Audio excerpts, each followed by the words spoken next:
serabut saraf yang disebut dengan nervi spinalis. Gitu ya. Jadi ada sistem saraf pusat, sistem saraf perifer. Yang hari ini akan dipelajari adalah nervi cranialis yang merupakan serabut-serabut saraf yang keluar dari otak. Ya, jadi nanti dia dari otak keluar melalui foramen-foramen yang ada di basis kranii, ya, di tulang tengkorak, di basis kranii, dia akan menuju ke organ-organ yang ada di kepala. Kecuali ada satu yang perjalanannya lebih panjang, yaitu nervus ke-10, nervus vagus. Dia itu nanti sampai ke usus. Kita lihat dulu. Nah, ini ya, nervi cranialis. Jadi ada 12 pasang, kanan dan kiri. 12 pasang. Tadi dia keluarnya dari otak, ya, keluarnya dari otak, berjalan menembus basis kranii. Jadi di kranium itu nanti kan ada basis kranii, ya, basis kranii. Karena kita belum ini ya, karena kita belum bahas kranium kemarin. Sebentar. Kalau dulu salah satu skenario kita masih 3, salah satu kasusnya itu adalah fraktur basis kranii. Jadi dibahas ini. Tunggu sebentar ya, saya perlihatkan dulu.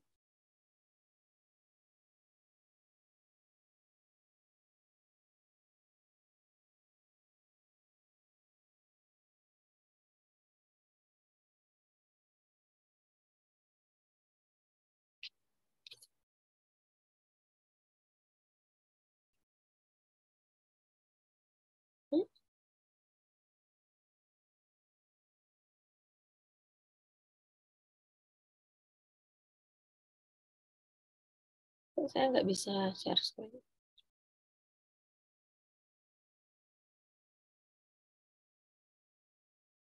Oke. Nah, ini kan kalau kita bicara tentang kranium ya. Kalau kita bicara tentang kranium, komplit anatomi terlihat ya. Oke, kalau kita bicara tentang kranium, itu nanti ada yang namanya viscerokranium, ada yang namanya neurokranium. Viscerokranium itu adalah yang membentuk, atau viscerokranium atau splagmokranium, itu dia membentuk wajah.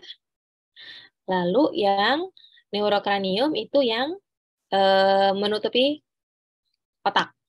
Ini kalau dipotong, ya, dipotong, potongan horizontal, lalu kita lihat dari arah atas,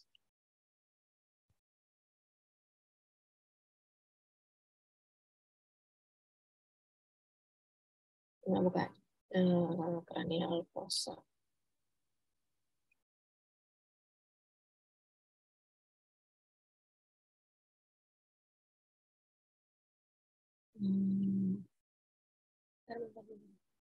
Tadi sudah saya dapatkan di mana?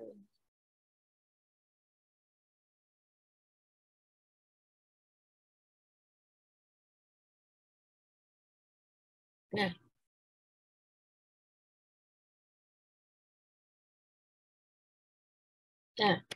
jadi yang tadi kita akan ketemu yang namanya basis kranii. Ini adalah basis kranii, dia akan menampung atau ya menampung otak. Jadi otak itu nanti cerebrum, cerebellum itu adanya di atas ini. Oke. Jadi dia punya 3 fossa kan, fossa kranii anterior, medial dan posterior.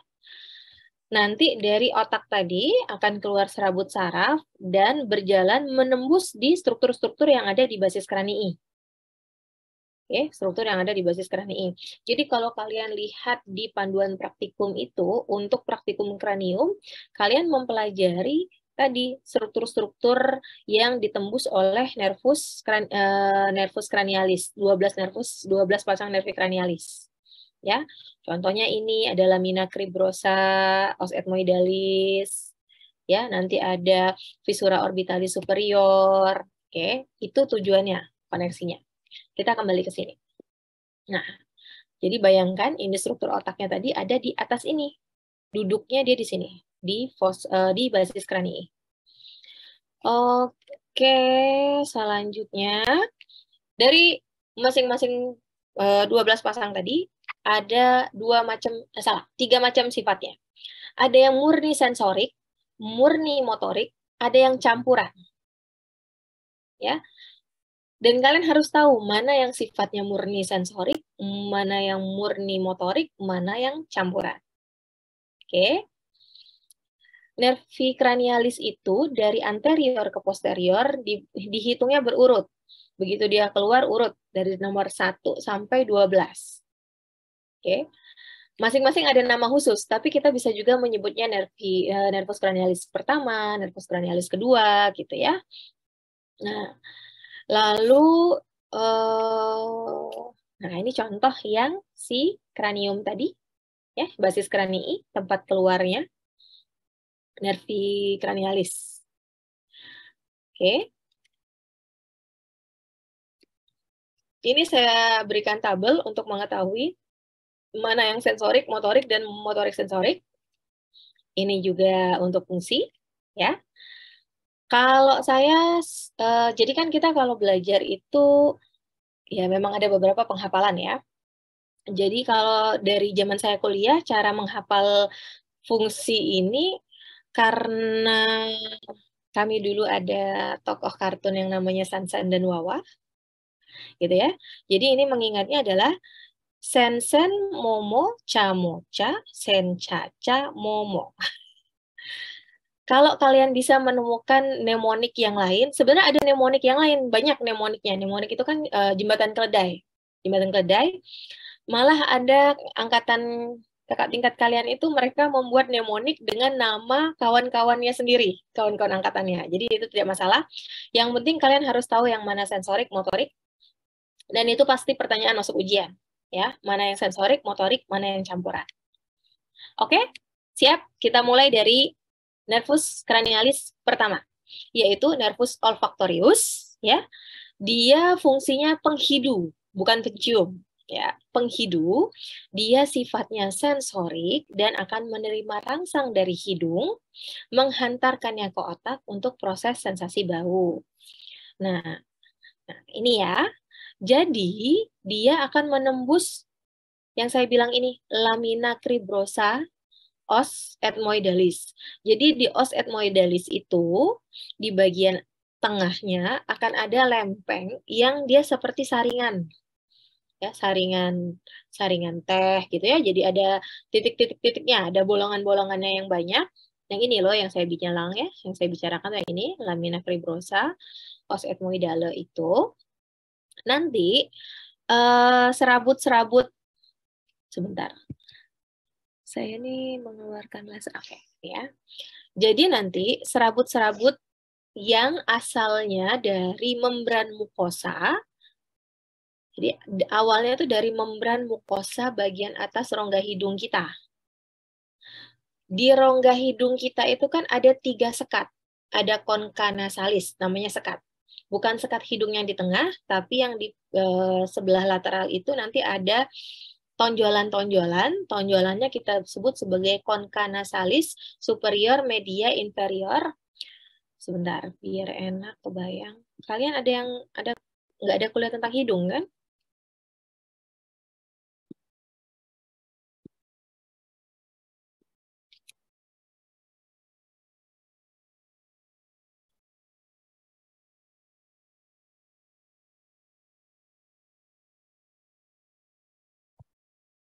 Oke.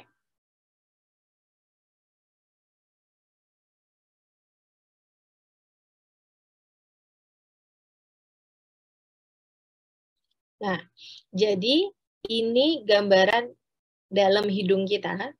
Ini yang di tengah.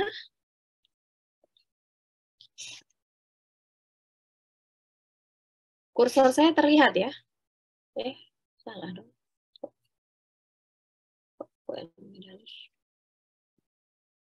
Nah, ini yang di tengah, ini adalah septum nasi. Sekat tengah hidung kita. Nah, Yang ke arah lateralnya ada benjolan, ya, bukan jadi dia tonjolan gitu. Ini adalah concha nasalis superior, concha nasalis media, dan concha nasalis inferior. Serabut-serabut itu adanya, serabut-serabut nervus olfaktorius tadi akan ada di bagian atas dari concha nasalis superior. Oke. Serabut-serabut ini namanya serabut ya. Serabut-serabut ini menembus lempeng cribrosa tadi yang seperti saringan teh, ya, seperti saringan teh. Kemudian dia akan membentuk tonjolan. Nah, yang menonjol ini kita sebutnya bulbus. Kan struktur yang seperti benjolan begitu itu namanya bulbus. Ini strukturnya kita sebut bulbus olfaktorius. Nanti bulbus olfaktorius ini akan berjalan. Mana kursor saya?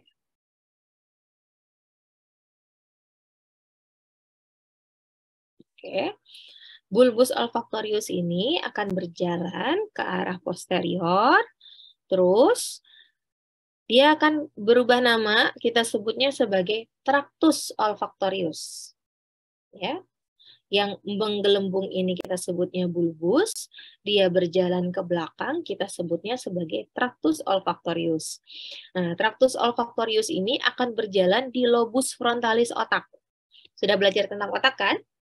Dia berada di bawah lobus frontalis dari otak, terus berjalan sampai berakhir di lobus temporalis. Ya, dia akan berjalan di lobus temporalis di sisi yang sama. Di sisi yang sama. Jadi yang kiri berakhirnya di temporal sebelah kiri, yang kanan berakhirnya di temporal sebelah kanan. Oke. Saya ulangin sekali lagi. Kalau kita bicara nervus olfaktorius, sifatnya sensoris, lalu dia berjalannya menembus lamina cribrosa os ethmoidale. Itu yang penting.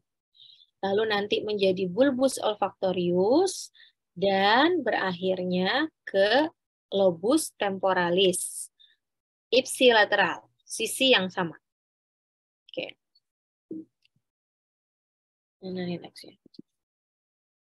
Yang kedua, ada nervus opticus.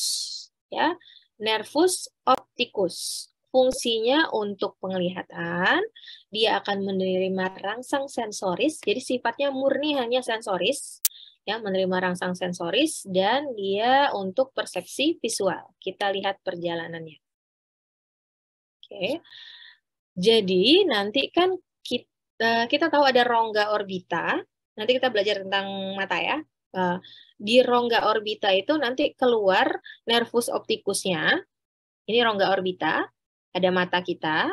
Ya, nanti nervus opticus keluar dari sini, ya, dari mata. Dia akan masuk ke kranium, ya. Lalu dia akan bersilang. Nah, di sini. Persilangan ini kita sebutnya, begitu dia membentuk persilangan, kita sebutnya kiasma optikum. Kiasma optikum.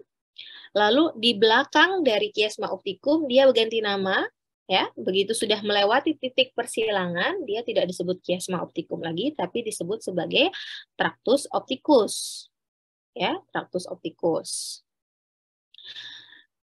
Jadi, nah ini lapangan, kalau kita bicara lapangan pandang itu berarti kan yang terlihat, yang kita lihat di depan kita. Ini kita bilangnya lapangan pandang. Lapangan pandang itu kita sebutnya ada arah temporal dan ada arah nasal. Demikian juga dengan retina. Retina yang di mata, masing-masing mata itu ada retina temporal, yang ini, ada retina nasal. Oke, pelan-pelan yang ini. Oke. Sekarang stimulus yang masuk itu menyilang. Jadi apa yang terlihat di lapangan pandang temporal itu untuk sisi kanan ya. Untuk sisi kanan, kalau ada lapangan ada anggaplah ada pena di sini. Ya, ada pena di sisi temporal, di lapangan pandang temporal. Stimulusnya akan diterima oleh mata kanan dulu, akan diterima oleh ini siapa suaranya yang masuk? Abian? Apa tuh? Oke. Abian sudah mute belum? Tolong di mute. Oke. Apa nih tadi saya bilang? Oh, stimulus ya. Stimulus yang dari lapangan pandang temporal ini, ya, lapangan pandang temporal dari arah kanan, itu pertama dia akan masuk kemana? Oh, dia di mata kanan terbacanya masuknya ditangkap oleh retina sebelah nasal. Retina nasal. Mata kiri itu juga dapat kan lapangan pandang di sini. Ya, misalnya di sini ada pena, tadi dia akan ketangkep juga di sini. Tapi yang menangkap, ya, yang menangkapnya itu di sini, yaitu retina bagian temporal mata sebelah kiri. Menyilang. Oke, jadi apa yang ada di depan kita bukan berarti kalau di sini ada pena, maka akan diterimanya di titik ini. Tidak, dia diterimanya menyilang. Stimulusnya dulu. Oke. Sekarang dari retina nasal dan retina temporal ini masing-masing ada serabut. Ya. Ada serabut yang nasal dan ada serabut yang temporal. Pada titik kiasma optikum itu kan menyeberang. Tapi yang menyeberang hanya serabut yang dari nasal. Jadi serabut nasal retina kanan, serabut retina nasal yang kanan menyeberang ke kiri. Yang kiri, yang serabut retina saja yang menyeberang ke kanan. Yang temporal tetap di sisi masing-masing. Tetap di sisi masing-masing. Oke? Nah, buat apa sih dok tahu yang seperti ini? Untuk apa? Untuk mengetahui kalau ada gangguan lapangan pandang, kalian bisa menduga kerusakannya di titik apa. Ya, kerusakannya di titik apa. Seandainya mata kanan tidak bisa melihat total. Mata kanan nggak ada sama sekali. Begitu tes mata.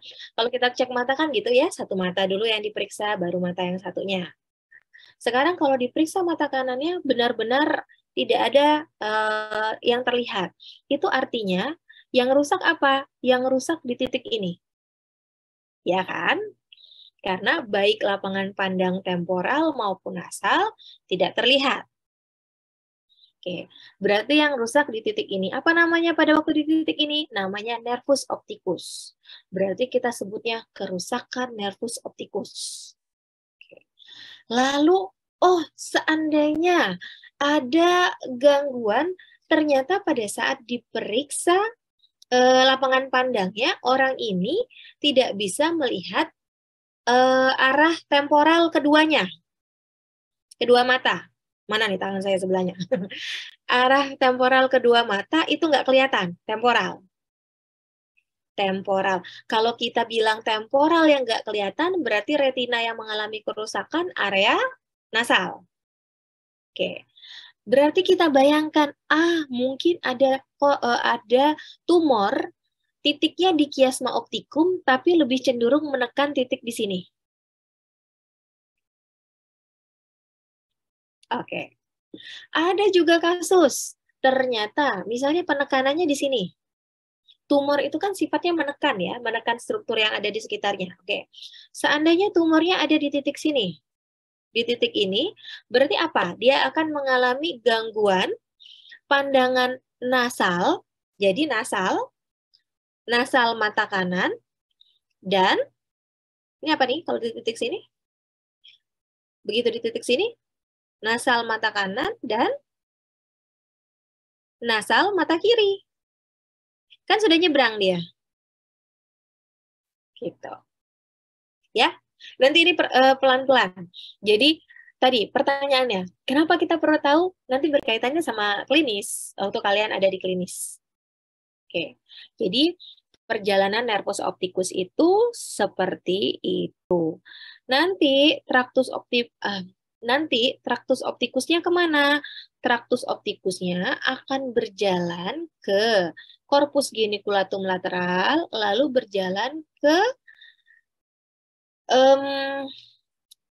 area oksipital. Jadi area Brodmann 4041 ya, visual, area visual. Oke, korpus visual.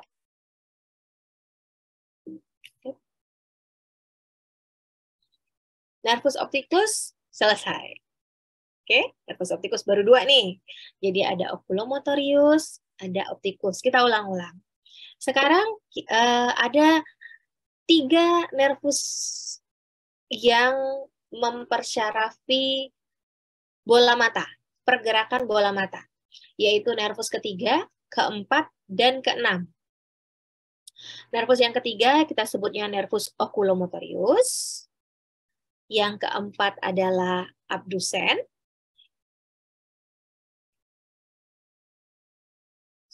Yang keenam abdusen, yang keempat itu trochlearis. Oke, abdusen, trochlearis. Sebentar, saya mau bersin.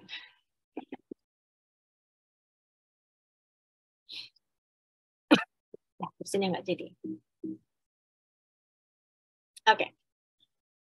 Nervus oculomotorius itu dia berperan untuk, jadi dia sensenmo, sifatnya motorik. Jadi dia berperan untuk pergerakan bola mata, untuk elevasi alis, ya, elevasi alis berarti dia mempersyarafi musculus levator palpebra, dia untuk konstriksi pupil, untuk memfokuskan lensa, ya. Oke, langsung ke sini. Nanti kita lihat lagi di bagian yang bola mata ya. Jadi ada 6 otot ekstraokuler mata, 4 itu adalah musculus rectus, 2-nya musculus obliquus. Oke, dari 6 ini hanya 2 yang tidak dipersarafi oleh nervus oculomotorius. Ya. Hanya 2 yang tidak dipersarafi oleh nervus oculomotorius. Oke. Yaitu ada musculus obliquus superior dan musculus rectus lateralis. Nanti kita lihat gambar mata. Oke. Dia akan masuk melalui visura orbitalis superior. Nervus yang keempat, dia mempersarafi musculus obliquus superior. Namanya nervus trochlearis. Oke. Sedangkan nervus abdusen, dia mempersarafi musculus rectus lateralis. Ini nanti saya bahas ulang di tentang mata. Semuanya akan masuk melalui visura orbitalis superior. Oke, visura orbitalis superior. Lalu ada nervus cranialis yang terbesar.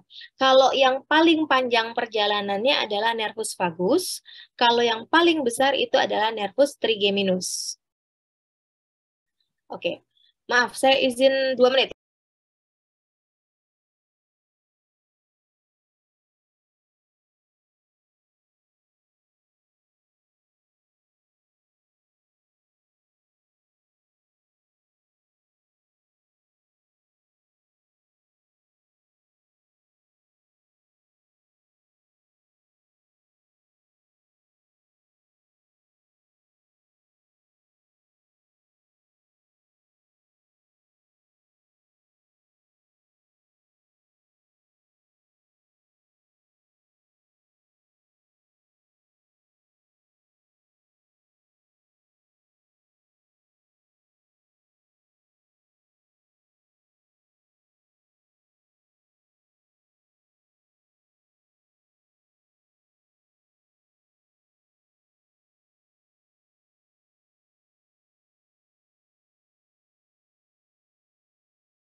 Oke, kita lanjut. Maaf ya. Jadi nervus trigeminus merupakan nervus cranialis yang paling besar. Dia itu sifatnya sensen momocha, campuran sensorik dan motorik ya.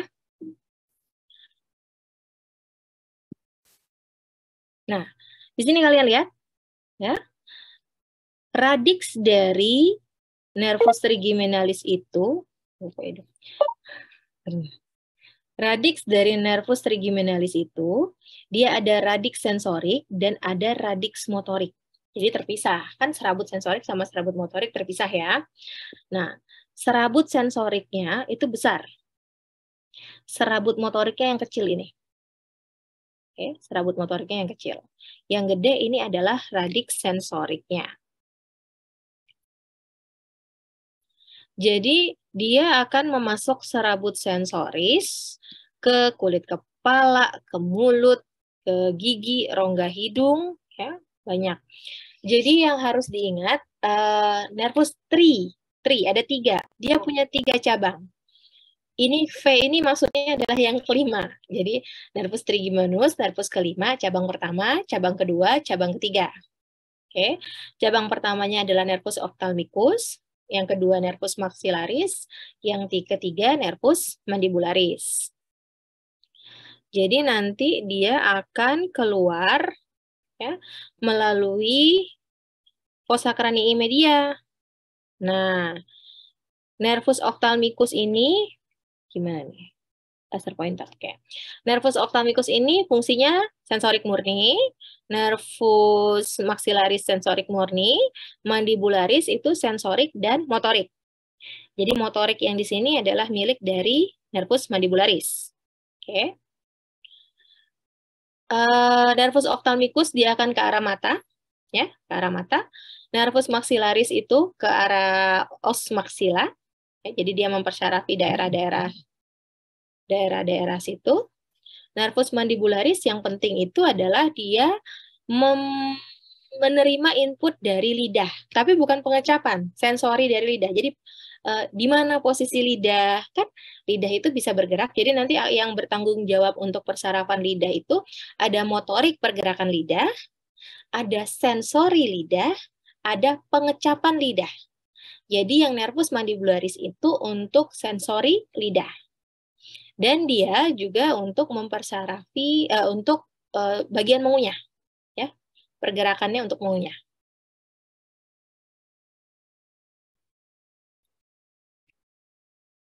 Oke.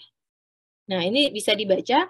Yang penting adalah nervus ophthalmicus itu nanti masuk ke rongga orbita dari visura orbitalis superior. Jadi visura orbitalis superior tadi sudah diisi oleh nervus ketiga, keempat, keenam, dan cabang pertama dari nervus trigeminus. Gitu. Kalau yang cabang kedua, nervus maxillaris, itu nanti akan masuk akan keluar dari kranium melalui foramen rotundum. Bisa dilihat nanti kita di basis kranii ada namanya foramen rotundum, sedangkan nervus mandibularis dia keluarnya melalui foramen ovale.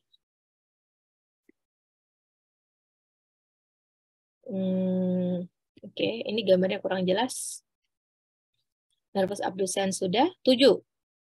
Yang ketujuh itu adalah nervus facialis, jadi dia campuran juga sensorik motorik. Nah, kalau yang facialis ini dia mempersarafi bagian 2/3 anterior untuk sensasi rasa. Jadi kalau ditanya yang sensasi rasa itu 2/3 anterior lidah, itu oleh nervus facialis. Kalau sensorinya saja itu oleh nervus mandibularis atau nervus trigeminus juga boleh. Oke. Nah, kalau yang motoriknya dia akan mempersyarafi otot-otot ekspresi wajah, contohnya orbicularis oculi, buccinator, stapedius platysima, stylohyoideus, gitu ya. Itu dia akan mengendalikan ekspresi wajah kita. Penyakit yang sering itu kan kelumpuhan nervus facialis itu Bell's palsy. Ya, Bell's palsy. Mungkin sering dengar yang kalau orang kita tuh suka bilangnya stroke ringan, padahal itu bukan stroke ya, tapi kelumpuhan saja, kelumpuhan nervus facialisnya. Sehingga sebelah atau satu sisi dari wajahnya itu ya seperti orang stroke memang, jadi tidak bisa bergerak. Kalau senyum ada yang tertinggal, begitu.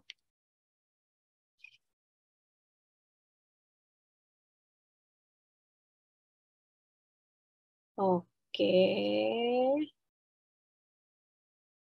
Nah, nanti dia akan masuk itu melalui mitus akusticus internus, berjalan bersama nervus ke-8, vestibulocochlearis, melalui meatus acousticus internus, ya, meatus acousticus internus, masuk ke kraniumnya melalui foramen stylomastoid.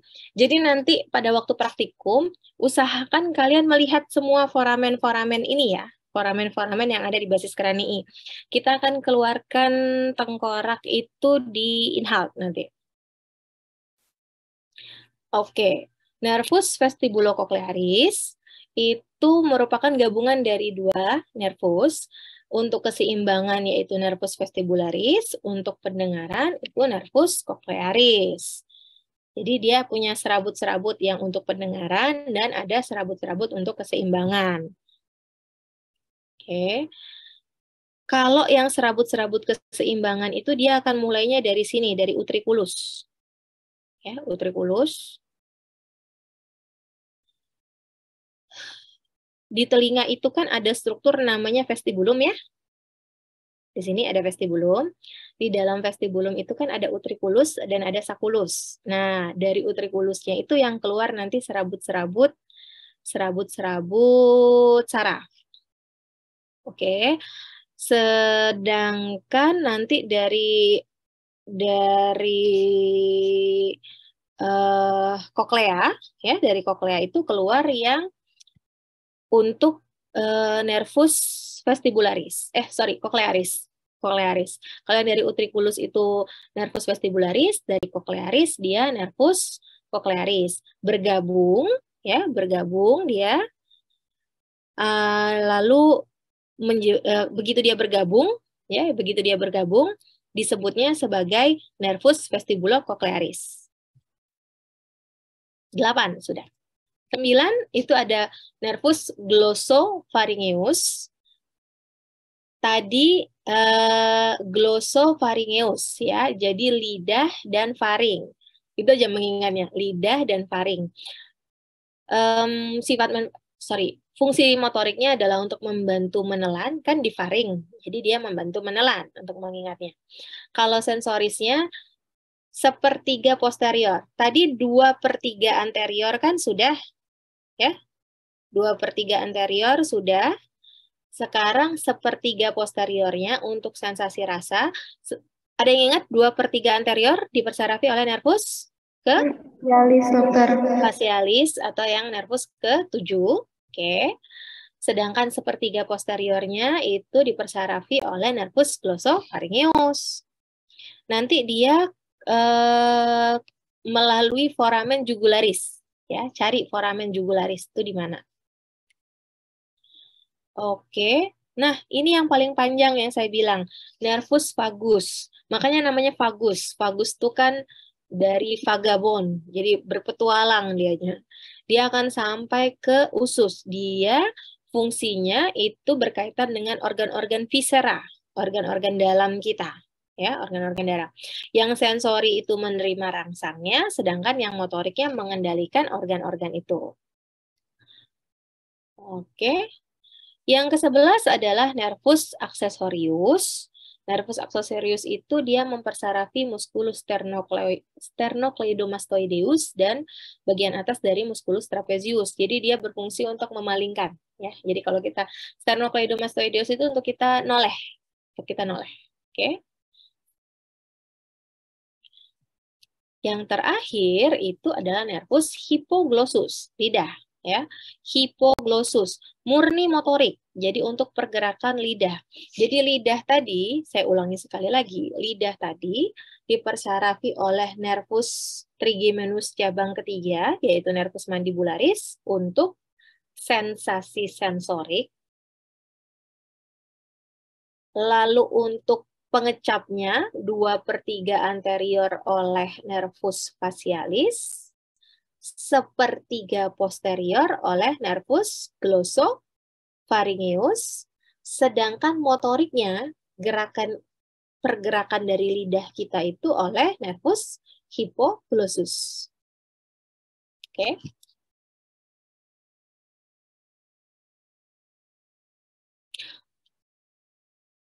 Itu saja sebenarnya kalau nervi cranialis. Yang penting diingat-ingat. Tarik nafas. Masih ada satu materi lagi. Tarik nafas terlebih dahulu. Saya akan membuka satu slide lagi. Oh, mana.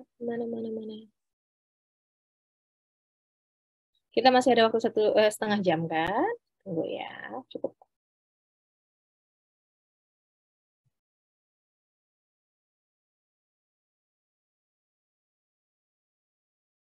Tadi masalah lapangan pandang, lalu nervus opticus, chiasma opticus, dan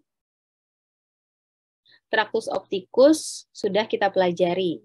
Nah, untuk tema selanjutnya yang utama itu saya mau memperlihatkan mengenai secara sekilas itu mata dan ini pergerakan bola mata tadi.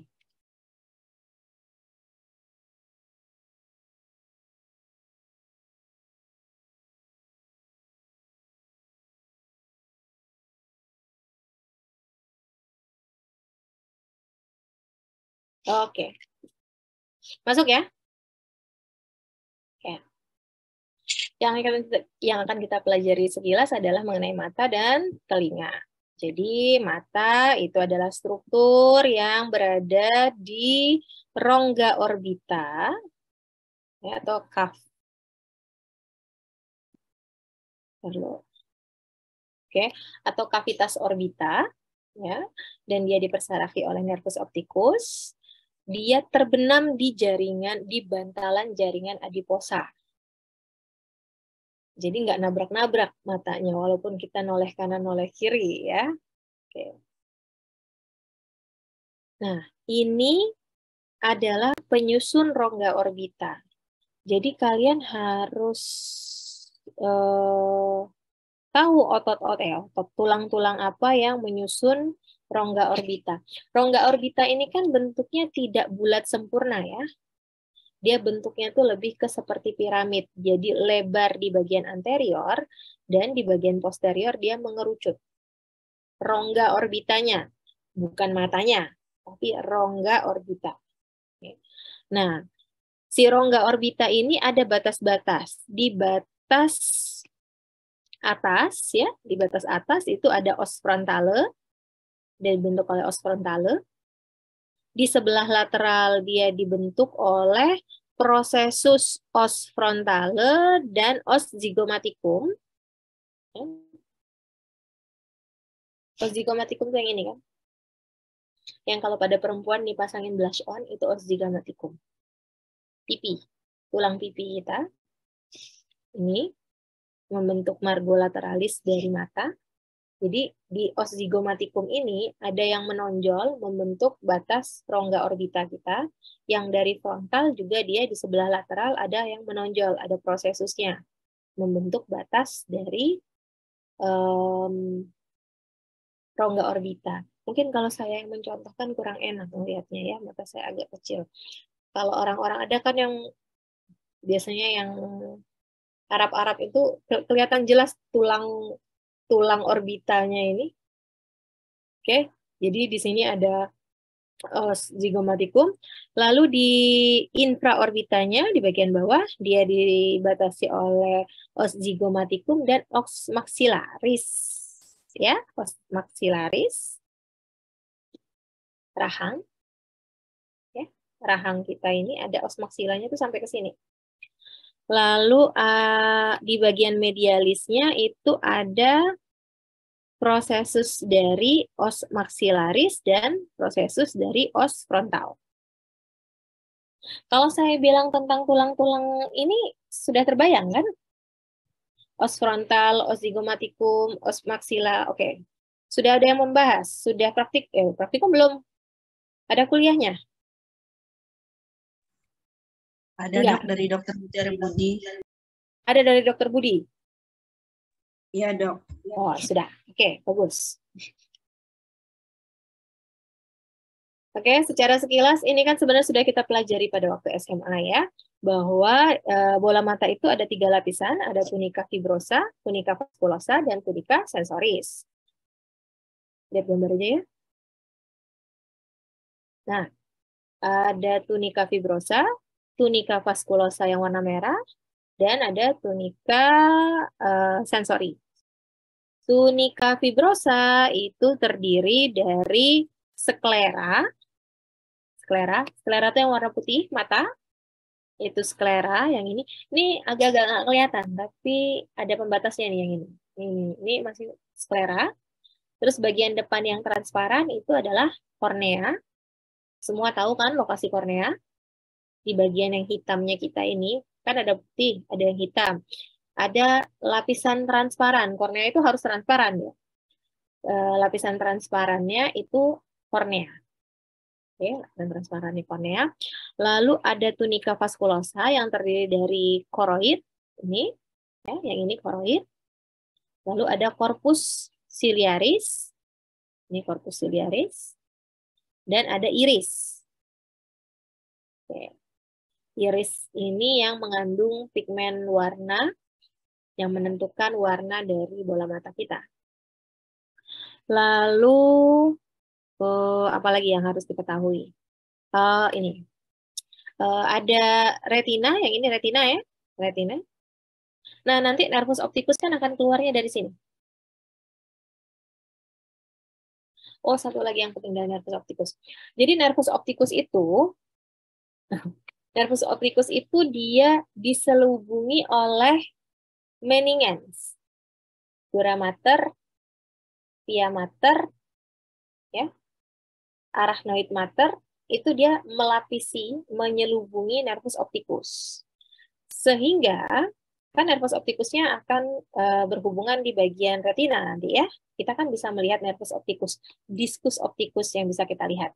Jadi nervus opticus itu akan menempel ke bagian retina. Jadi kita bisa melihat ada cakram, ada lingkaran. Nah, nervus opticus. Pentingnya kita tahu itu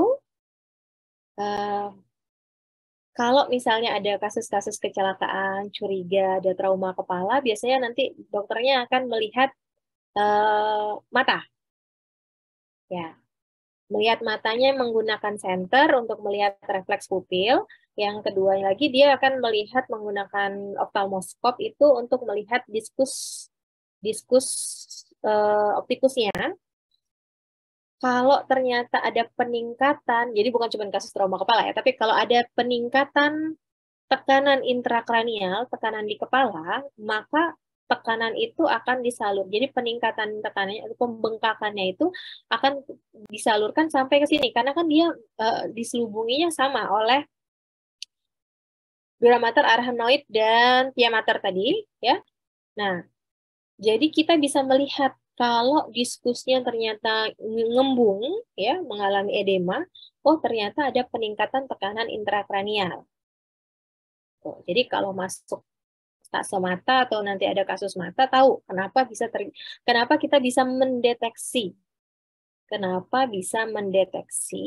peningkatan tekanan intrakranial dengan melihat diskus optikus.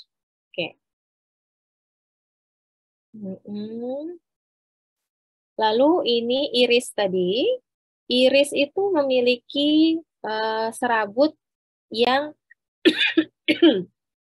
sirkuler, melingkar. Ada juga yang dia serabutnya radiar. Ini, ya. Ini akan mempengaruhi kerja dari pupil. Kerja dari iris mempengaruhi bentuk dari pupil, ukuran pupil.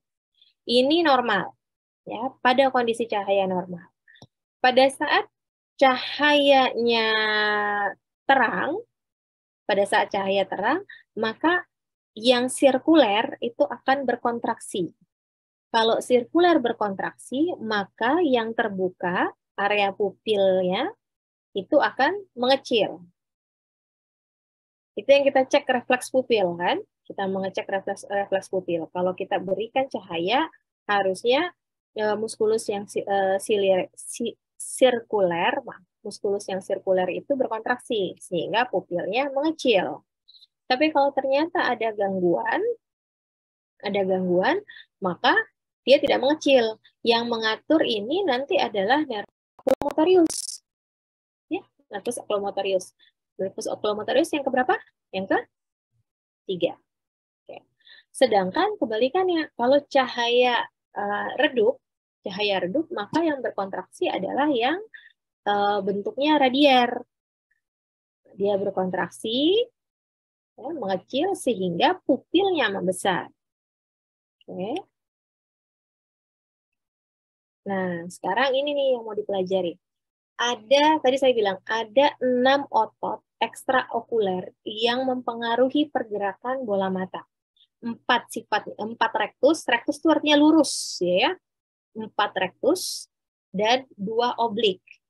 Ada rektusnya itu rektus medial, lateral, superior, dan inferior. Sedangkan yang oblik itu ada yang superior dan inferior.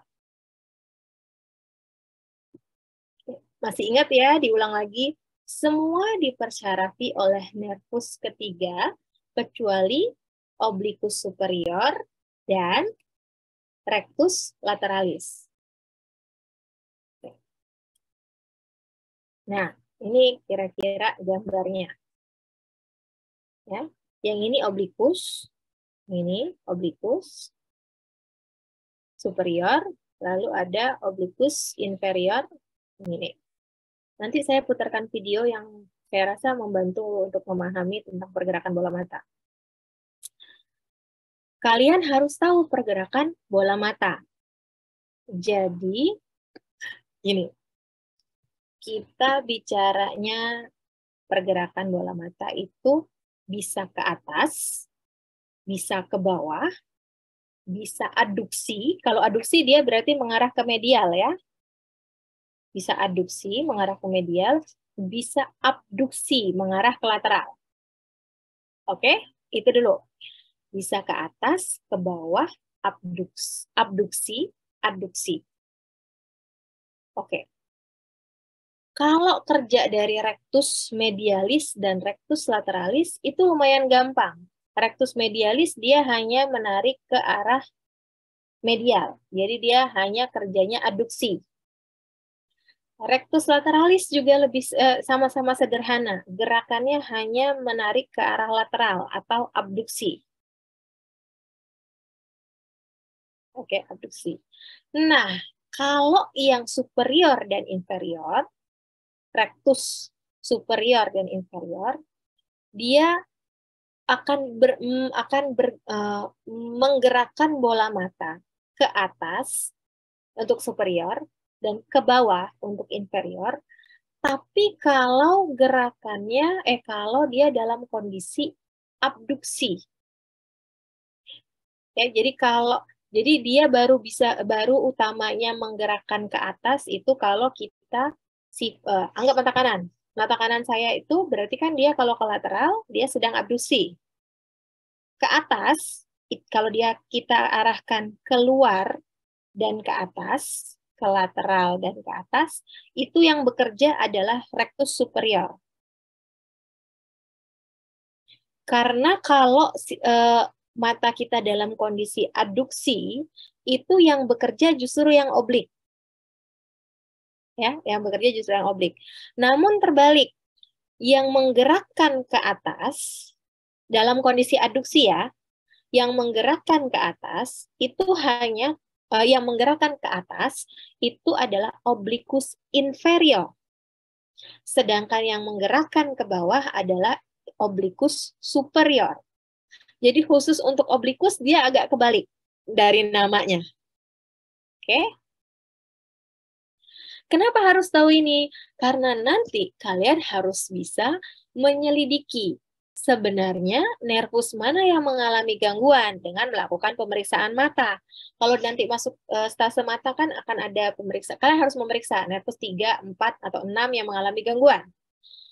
Nanti dokternya akan mencontohkan, oh Bu, ini pena, coba lihat ke sini, lihat ke sini, lihat ke sini. Itu kan ada maknanya semua. Oke? Maknanya dengan mengetahui fungsinya tadi. Ini ada tabelnya, tapi saya mau memperlihatkan video. Kita lihat video ya.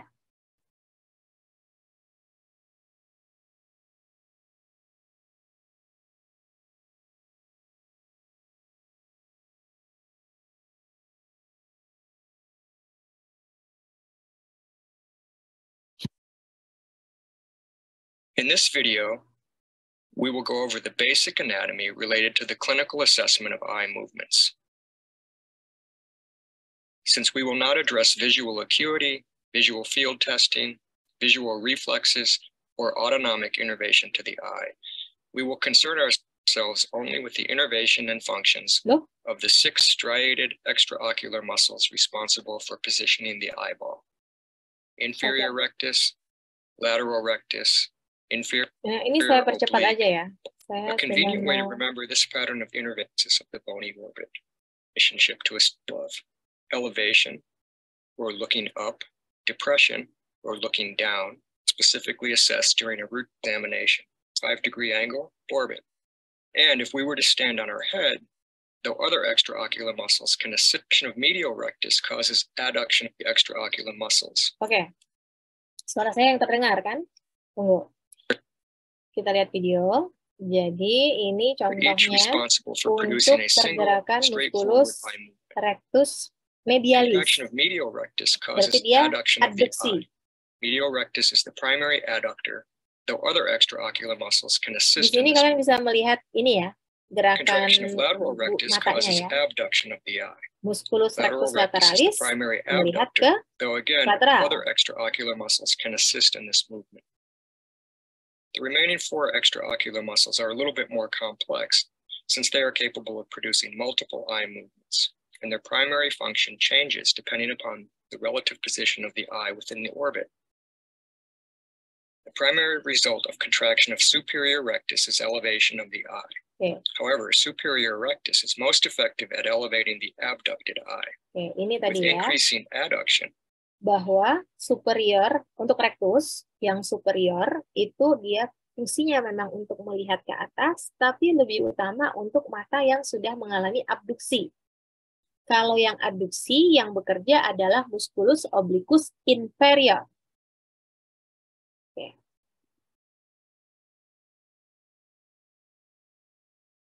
Producing elevation, such that the fully adducted eye can be elevated. Action of the inferior oblique muscle. In addition to its primary function as an elevator of the eye, superior rectus also produces limited adduction and intorsion of the eye. The primary result of contraction of inferior rectus is depression of the eye. Rectus However, inferior, as is the case with superior rectus, ke bawah. the inferior rectus is most effective at depressing utamanya the kalau mata and loses the mengalami mechanical abduksi. advantage necessary for depression as the eye is progressively adducted. Kalau yang kondisinya seperti ini, adduksi berarti yang sedang bekerja adalah musculus obliquus In addition to its superior. primary function as a depressor of the eye, inferior rectus also produces adduction and extorsion of the eye. The primary result of contraction of the inferior oblique is extorsion of the eye. As mentioned earlier, inferior oblique also assists in elevation of the eye and is the only effective elevator of the fully adducted eye. Dan inferior oblique medial. also contributes to abduction of the eye.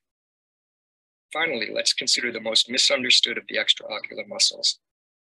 The primary result of contraction of superior oblique is intorsion of the eye. Superior oblique also assists with depression of the eye and is the only effective depressor of the fully adducted dan eye. hanya efektif kalau ke Superior medial. oblique also contributes to abduction of the eye. Superior oblique is often referred to as the down and out muscle because if acting in isolation, that is, with all or most of the other muscles inactive, however, as we will can put the eye in the down oblique and sequentially look in each. Ini adalah contoh kalau kita mau menilai pergerakan bola mata. Cardinal fields of Bentar, ini suara videonya nggak masuk ya? Saya masuk. Ya. Jadi nanti kalau misalnya melakukan pemeriksaan itu langsung 2 mata ya. 2 mata boleh. Gaze. These are in, up and in, down and in, out, up and out, and finally down and out. The basic exam involves having the patient focus on an object that is positioned 18 to 24 inches in front of their face as you move the object through a large H shape to encompass the 6 cardinal fields of gaze. The eyes can be examined individually or together. In our example, both eyes will be tested at the same time. Begin by allowing the patient to focus on the object with both eyes in the primary position, that is, looking straight ahead, neither elevated nor depressed. Slowly move the object to the patient's left until you reach. Oke, berarti yang ini yang bekerja adalah rectus lateralis mata kiri dan rectus medialis mata kanan. Ya kan? Kalau ada kan kasus-kasus strabismus, strabismus itu juling, ya mata juling itu adalah karena ketidakseimbangan otot ya, ketidakseimbangan otot. Makanya kalau misalnya pada anak-anak yang masih baru lahir itu dia kan belum kontrol ototnya belum bagus. Makanya anak-anak itu bayi itu cenderung dia matanya kayak juling. Nah, tapi kalau sudah sampai dia balita itu masih juling, itu seharusnya di terapi. Terapinya adalah dengan menyesuaikan ketegangan otot masing-masing supaya balance dia. Oke, lanjut. And the right eye should be fully adducted. This position tests the function of the left lateral rectus muscle and the right medial rectus muscle. Now move the object directly superiorly. This position tests the patient's left superior rectus muscle.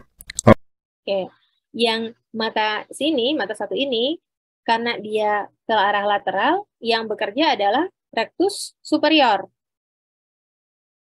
Sedangkan mata yang sebelah sini, dia kan mengarah ke adducted ya, dia mengarah ke medial, jadi yang bekerja adalah obliquus inferior. Gitu. Jadi kalau bisa, yang sebelah sini, obliquus inferiornya bagus. Continue by moving the object directly inferiorly to test the patient's left inferior rectus, down and out, and the right superior oblique muscle, down and in. Now return the object to the left horizontal position and slowly move it to an equivalent position on the right side.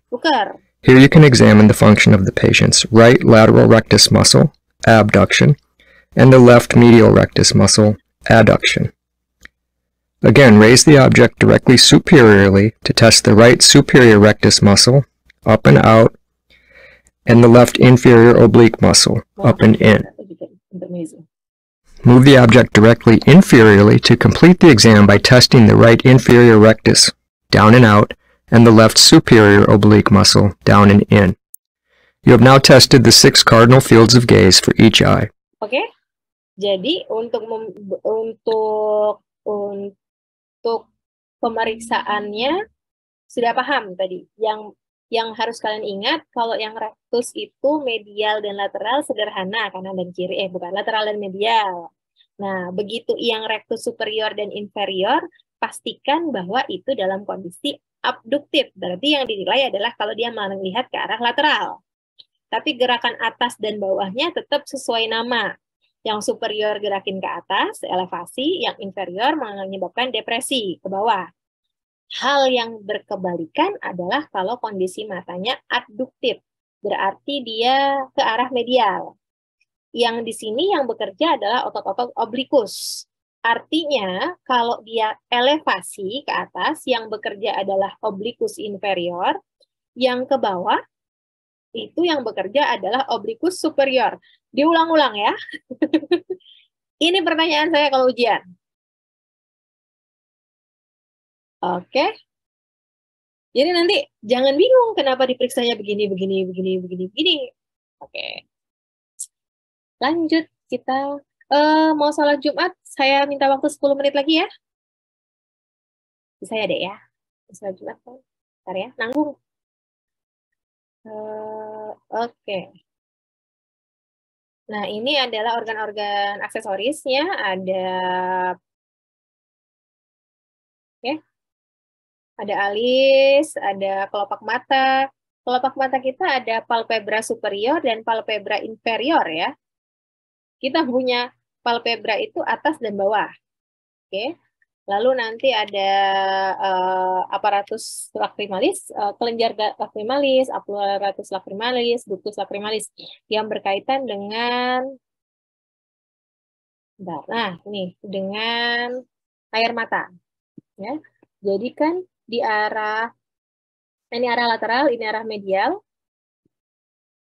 Ya, arah lateral, arah medial. Di arah lateral ada glandula lacrimalis yang dia secara rutin memang kan air mata itu terus-terusan mengalir. Namun karena alirannya itu normal, tidak ada hambatan, jadi dia akan membasahi seluruh mata kita, ya, membasahi seluruh mata kita, lalu masuk ke ductus nasolacrimalis nanti di arah tengah. Kalau kondisinya kita sedang pilek, biasanya kan kalau kita pilek atau hidung kita tersumbat, maka jadi seperti nangis ya. Nah, itu karena ada sumbatan di sini. Sehingga kan aliran dari air matanya terus-menerus, tapi dia nggak bisa keluar. Jadi dia keluarnya seperti kita lagi nangis gitu. Oke. Oke. Ini tadi sudah ya. Ini yang menjelaskan lapangan pandang temporal diterima oleh retina nasal dan nanti serabut yang dari retina nasal yang nyebrang di kiasma optikum. Ini adalah contoh nih. Nomor 1, kalau gangguannya di sini, apa yang terjadi? Kalau nomor 1 berarti kebutaan satu mata. Ya kan? Satu mata, satu lapangan pandang tuh satu mata nggak bisa ngelihat baik lapangan pandang kanan maupun kiri. Kanan atau kiri, temporal ataupun nasal. Gitu. Ada juga misalnya titiknya di sini, di nomor 2, di nomor 3, di nomor 5. Itu tinggal kita sesuaikan saja serabut mana yang kira-kira terkena. Oke. Ini adalah penglihatan kalau kita mengintip menggunakan oftalmoskop. Ini yang saya bilang ini kan retina, ya, di retina nanti akan ada diskus optikus. Diskus optikus yang kalau ada peningkatan tekanan intrakranial maka dia akan menonjol. Oke. Untuk telinga ini sudah dibahas oleh histologi ya, Dr. Zenhafi, betul nggak? Ya, telinga. Kalau telinga itu yang penting di saya adalah nervus vestibulocochlearisnya tadi sudah kita bahas. Oh ini, bahwa struktur dari telinga kecuali auricula itu akan berada di pars petrosa os temporale. Artinya kalau ada trauma kepala yang kira-kira kenanya di bagian os temporal, ya, kita harus curigai apakah ada gangguan di struktur telinga ataupun telinga dalam. Ya. Telinga kan ada telinga tengah, telinga luar, telinga tengah, sama telinga dalam. Oke, telinga luar, telinga tengah, telinga dalam. Oke, ini telinga luar, auricula, dan meatus acousticus externus, liang telinga, kalau kita sebutnya. Lalu nanti ada membran timpani, dia membatasi dengan telinga tengah. Di telinga tengah itu adalah strukturnya cavum timpani, yang nanti isinya adalah tulang-tulang pendengaran. Ada 3 tulang pendengaran. Lalu nanti ada telinga dalam. Telinga dalam itu isinya adalah vestibulum, kanalis semicircularis, dan cochlea. Ini semua ada di sini, di bagian pars petrosa os temporal. Ya, pars petrosa os temporal. Oke, ini nggak usah dimakan. Taruman juga nggak usah. Ini nanti dibaca. Jadi kalian harus tahu batas-batasnya ya. Batas-batas. Ini adalah gambaran membran timpani.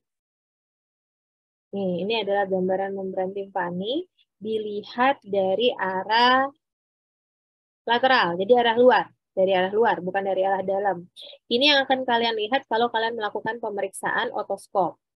Nah, jadi kan nanti ada yang namanya tonjolan karena ada osmaleus, osmaleus, itu nanti di ujungnya ada umbo. Nah, ini umbo. Umbo ini kalau kena cahaya center kita, kalau normal harusnya dia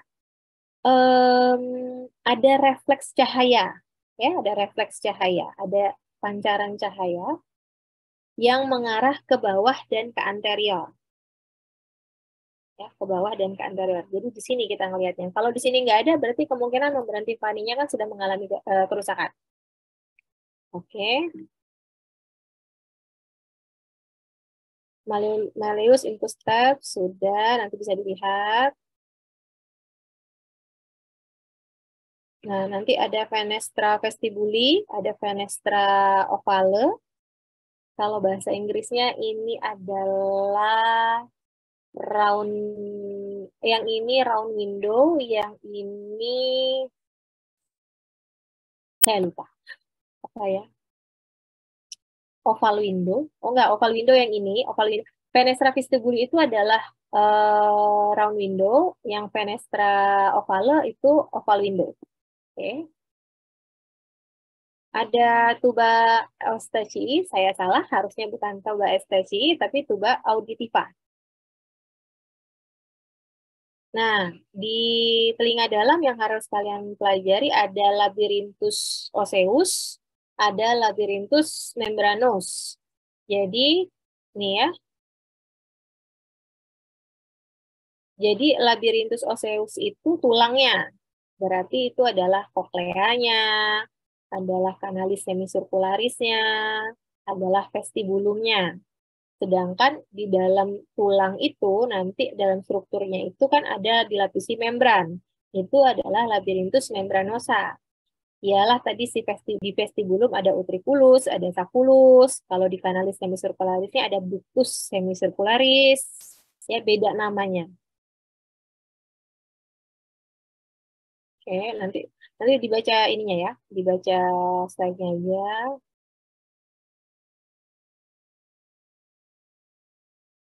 Oke, kalau telinga sih sebenarnya yang penting tadi tahu telinga luar, telinga tengah, telinga dalam.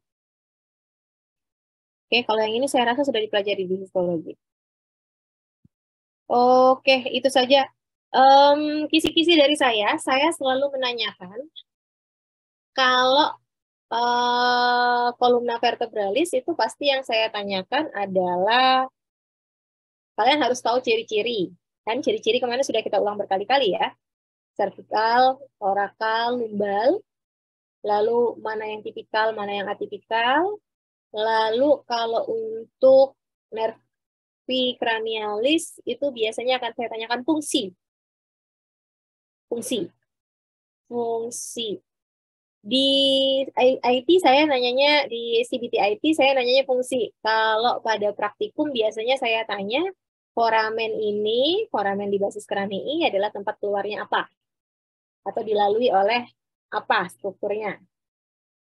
Ya. Contoh kan tadi visura orbitalis superior dilalui oleh nervus cranialis 346 ya, 346 dan 51 ophthalmicus. Jadi itu yang harus diketahui, fungsi jangan lupa, nama jangan sampai salah.